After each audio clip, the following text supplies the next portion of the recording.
Every level of a garbage truck driver's career. The route starts at 4:47 a.m. and ends whenever the truck is empty. Sometimes that's 1 p.m. Sometimes it's 6 p.m. The driver in the cab makes between $42,000 and $98,000 a year depending on which seat he's in and which company pays him. He works in a profession that the U.S. Bureau of Labor Statistics ranks as the 6th deadliest in America, with a fatality rate of 27.9 deaths per 100,000 workers. That's roughly 9 times more dangerous than the average American job. Above him, the man who runs the regional operation pulls $310,000 a year. Above that man, the executive who took the holding company public sold out for $44 billion. This is every level of being a garbage truck driver in America, and what it actually costs to climb. If you like breakdowns of how careers actually progress, like and subscribe so you don't miss the next one. Helper, the back of the truck. The hiring sign at the Republic Services Yard in Phoenix says no experience required. $19 an hour, weekly pay, full benefits after 90 days. He's 22, and he hasn't worked a job that paid more than $14 an hour in his life. He fills out the application on his phone in the parking lot. They call him back the next day. Drug screen Tuesday, orientation Friday, on the truck Monday. The truck is a Heil half-pack rear loader, 25 cubic yards with a hopper that compacts trash with 56,000 pounds of force. The driver is a guy named Greg, 17 years on the route, calls him Kid for the first 6 weeks without learning his name. The first morning, Greg points at the right side of the truck and says, "You ride here, you grab there, you don't talk on the radio, and you don't ever stand behind the truck when it's backing up." That last rule is repeated 3 times. The Solid Waste Association of North America logs about 35% of waste collection deaths as workers struck by their own truck. The route has 847 stops. Each stop takes between 8 and 22 seconds depending on whether the can is at the curb, on the lawn, behind a gate, or buried under a snow pile that nobody bothered to shovel. He runs from one cart to the next at a half jog because the route is timed by the supervisor's GPS dashboard back at the yard, and the truck has to be empty by the end of the shift or the company eats overtime. He lifts. He lifts again. He lifts something heavier. A standard 96-gallon residential cart full of bagged trash weighs 60 to 175 pounds. He'll lift between 5,000 and 15,000 pounds before lunch every day. By the 3rd week, his lower back has a permanent ache that doesn't go away on weekends. By the 7th week, he can sleep through a 4 a.m. alarm without an alarm. By the 3rd month, he can read a street and know which house puts a brick in the can to make it stand upright in the wind, which house has a dog that has never been on a leash, and which house tips well at Christmas. The pay is $19 an hour. The check after taxes runs about $580 a week for 40 hours and roughly $740 a week with the 8 to 12 hours of overtime that nobody asks for and everybody works. He grosses around $44,000 his first year. The BLS median wage for refuse and recyclable material collectors is $46,090. The bottom 10% makes $32,460. The top 10% clears $74,030. He's slightly under median, and the math doesn't bother him because he's never made $44,000 before in his life. In month 5, a homeowner in Ahwatukee throws a 9mm pistol in the trash without unloading it. The hopper compacts the trigger. The round discharges sideways into the steel wall of the truck. Greg slams the brake. They get out shaking. They call the supervisor. The supervisor calls the police. The police take 90 minutes to show up. Nobody is hurt. The kid throws up behind the truck, and Greg pretends not to see. The job teaches him 3 things in the first year. People throw away things that explode. People throw away things that bleed. People throw away things they should have boxed up first, like raccoons that aren't quite dead. He learns to read a bag by the way it sits in the cart. He learns which kind of weight is a brick and which kind of weight is a body. He has the second conversation only once. He never tells his mother about it. After 14 months on the back of the truck, the company posts a Class B CDL training program.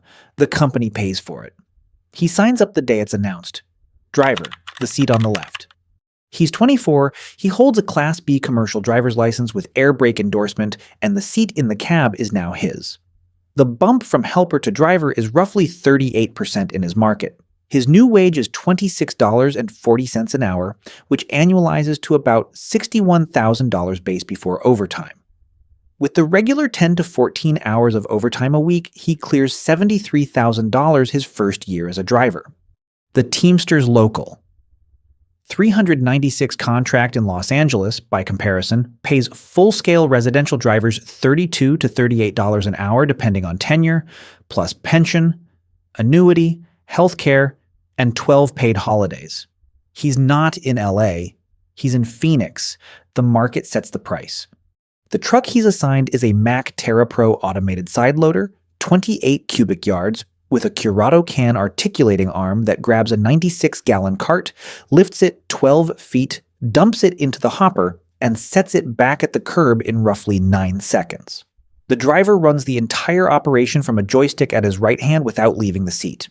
The truck weighs 32,000 pounds empty and 56,000 pounds loaded.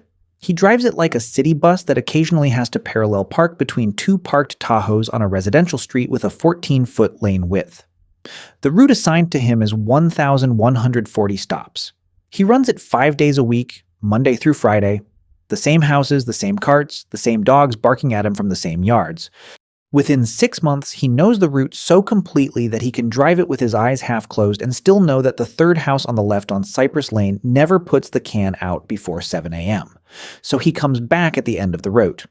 He knows the elderly woman on Maple who waves at him every Tuesday, and the man on Forest who flips him off every Friday for reasons nobody has ever been able to explain. The job is mostly fine. The job is occasionally bad.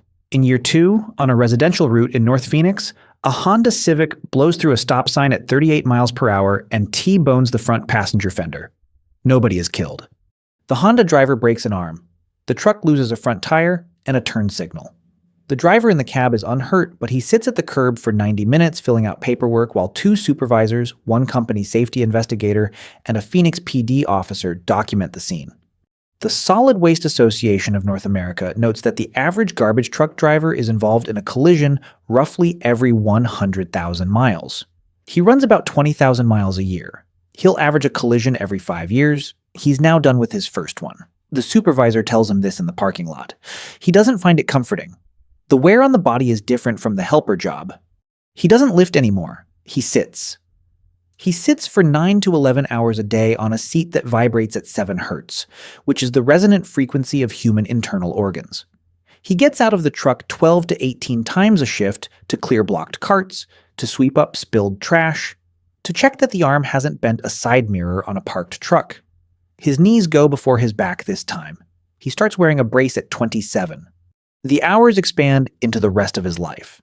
The 4:30 a.m. alarm means he's in bed by 8:30 p.m. His wife works a normal schedule. They overlap from 5:30 p.m. to 8:30 p.m. on weekdays. They argue about it for the first time at year 3. They stop arguing about it by year 5 because there's nothing to argue about. The schedule is the schedule. In his 4th year as a driver, Republic Services and Waste Management quietly raised base wages across the Phoenix market by $3.10 an hour to fight a Teamsters organizing drive at 3 of the local yards. He gets the raise. He doesn't sign the union card. He thinks about it for 2 weeks and decides he doesn't want the politics. The drivers who do sign the card don't get fired, but they don't get the next opening for a roll-off route either.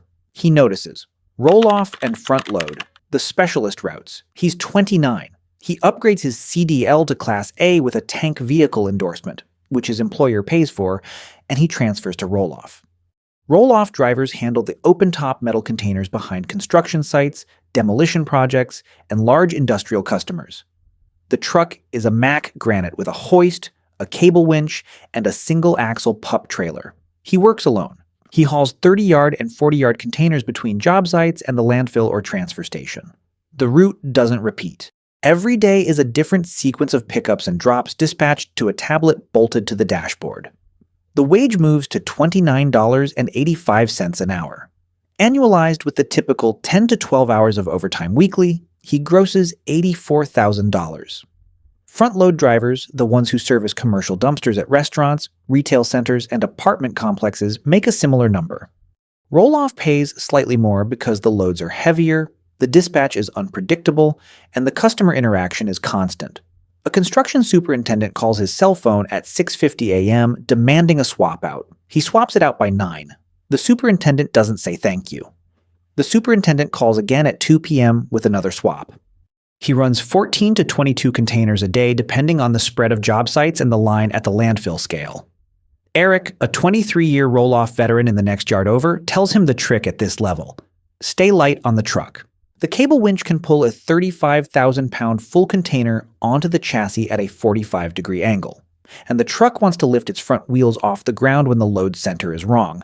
He's seen 2 trucks tip backward in his career. One driver walked away, one didn't. The job has a rhythm that the residential route never had. Construction sites move fast. Dumpsters fill in 3 days, not 7. Demolition jobs throw a 40-yard container of concrete and rebar that weighs 22 tons and bottoms out the truck's springs on the way to the landfill. The landfill scale charges by the ton, and the driver doesn't pay it, but he sees the number on every ticket he pulls. A 22-ton load of construction debris costs the company $1,496 in tipping fees at $68 a ton. The customer was billed $890 for the haul and dump combined. He starts to do the math the company doesn't want him to do. In year 3 of roll-off, he watches a driver from a competing company get pinned between his truck and a container at a residential demolition site. The man survives. He loses a leg. The Bureau of Labor Statistics counted 43 deaths and 1,180 serious injuries among refuse collectors in 2022. He thinks about the number for a few weeks and then stops thinking about it because thinking about it doesn't make it less true. Route supervisor. The truck stays in the yard. He's 34. Republic Services promotes him to route supervisor for the residential division. The promotion lifts him out of the cab. He gets a company pickup, a laptop, a phone with the dispatch software loaded on it, and 22 drivers reporting to him across 18 routes covering parts of East Phoenix and Tempe. The salary jumps to $78,000 base with a 12 to 18% annual bonus tied to safety metrics, route efficiency, and customer complaint rates. With bonus, he clears $89,000 to $94,000. He no longer collects overtime. He no longer wears steel-toed boots most days. He arrives at the yard at 4 a.m. before any truck rolls and stays until the last truck checks back in around 4:30 p.m. The day is 12 hours long, salaried, no comp time. He runs the morning roll call, 22 drivers every weekday, 4:15 a.m. He covers route assignments, weather warnings, customer complaints from the day before, equipment issues, and any safety incidents in the company's national network that the regional director wants him to read aloud. He signs off on every pre-trip inspection. He handles the call when a driver clips a mailbox, a parked car, a fire hydrant, or a tree branch that rips a hydraulic line. He handles the call when a driver doesn't show up. He handles the call when a customer calls the office screaming about a missed pickup that wasn't actually missed. The job is mostly the phone. The phone rings at 4:47 a.m. when a driver's truck won't start. The phone rings at 6:18 a.m. when a route is running 22 minutes behind because of a school bus accident on the only arterial. The phone rings at 9:30 a.m. when the customer service center forwards a complaint about a driver who allegedly threw a cart into a flower bed. The phone rings at 1:15 p.m. when a driver who's been on the route for 11 years tests positive on a random drug screen. The phone rings at 4:08 p.m. when the company safety director needs a written incident report on his desk by 6. The drivers don't talk to him the way they used to. He went from the seat to the desk. The line between is real. He attends 3 drivers' weddings in his first 2 years as supervisor and 0 by year 4. The shift isn't malice, it's gravity. The job changes the relationship. Operations manager. The yard runs through one office. He's 41. He runs the entire Phoenix East yard for Republic Services. 64 trucks, 89 drivers and helpers, 14 mechanics in the maintenance bay, 4 dispatchers, and 6 office staff. Annual revenue at the yard runs $42 million. His base salary is $148,000. His annual bonus targets another 22% on top, tied to EBITDA contribution, safety performance, customer retention, and equipment uptime. In a good year, he clears $186,000. In a great year, $215,000. The U.S. waste management industry generated about $211 billion in revenue in 2024 across roughly 22,500 establishments. Republic Services and Waste Management together control about 47% of the publicly traded market share. Waste Management did $20.4 billion in revenue last year. Republic did $15.0 billion.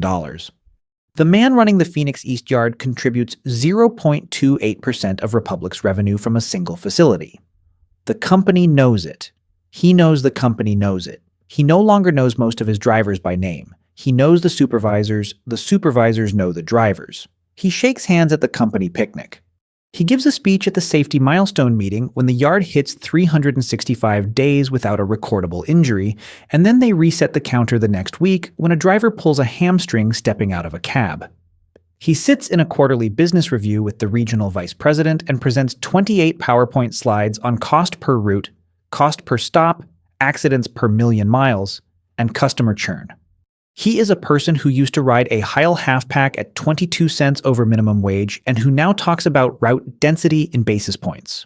A hauler in the next state, a privately held outfit with 11 trucks and 1 yard, gets acquired by Waste Connections for $14 million in cash plus $3 million in earnout tied to a 3-year revenue retention target. The owner, a guy named Will, tells him at an industry conference in Vegas that the trick at this level isn't running the yard. It's understanding which yards are worth buying and which are worth selling, and which side of that table you want to sit at when you're 55 and your back is done. The exit. The buyer signs a check that has commas in it. He's 52. He didn't found a company. He didn't buy one. He climbed the operations ladder at Republic for 28 years and ended up as Senior Director of Operations for the Southwest region, which covers 14 yards across Arizona, Nevada, and New Mexico, generating roughly $480 million in annual revenue. His base salary is $284,000. His total compensation, including bonus, restricted stock units that vest over 4 years, and a long-term incentive plan tied to division EBITDA growth, runs $510,000 a year. In December, Republic Services announces a strategic restructuring. The Southwest region is being absorbed into a larger Western division based in Denver. His role is being eliminated. The HR letter is 2 pages long.